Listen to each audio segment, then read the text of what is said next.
Sur la question du pouvoir d'achat, on a l'impression que désormais tout le monde parle de supprimer la redevance. C'est ce que propose Éric Zemmour, qui pour le coup carrément veut supprimer et privatiser l'audiovisuel public. Mais c'est aussi ce qu'annonce une des premières annonces d'Emmanuel Macron. Est-ce que vous aussi, vous voulez supprimer la redevance? Alors il y a plusieurs mois, j'avais déjà mis sur la table le sujet de la suppression de la redevance. C'était lors d'un débat sur France 2. Pourquoi? Tout simplement parce que aujourd'hui, il n'y a plus de taxe d'habitation. Et la redevance était perçue avec la taxe d'habitation. Donc c'est très compliqué d'aller collecter la redevance. Par ailleurs, il y a énormément de nouveaux moyens de regarder la télévision qui ne sont pas des écrans télévisés. Donc cette redevance, c'est une taxe qui a fait son temps, qui est obsolète dans son mode de perception et dans son assise. Mais le problème, c'est est-ce que nous voulons garder un service public? Est-ce que nous voulons garder une création audiovisuelle française? Est-ce que nous voulons continuer à être souverains?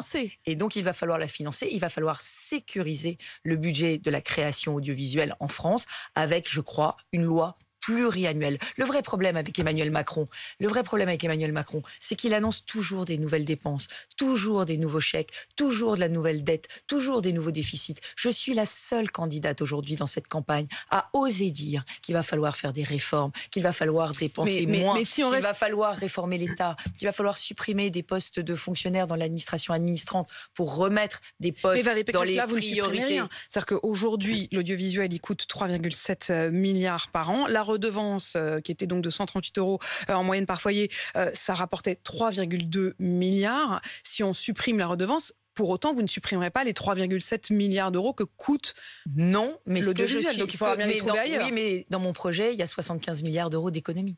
Il y a toutes les réformes que la droite avait proposé de faire et qu'Emmanuel Macron n'a pas eu le courage de faire. Il y a la réforme des retraites, bien évidemment. Vous ne réduirez pas le budget de l'audiovisuel. Il y a la réforme de l'assurance chômage, il y a la réforme de l'État, il y a la décentralisation, il y a la réforme du RSA.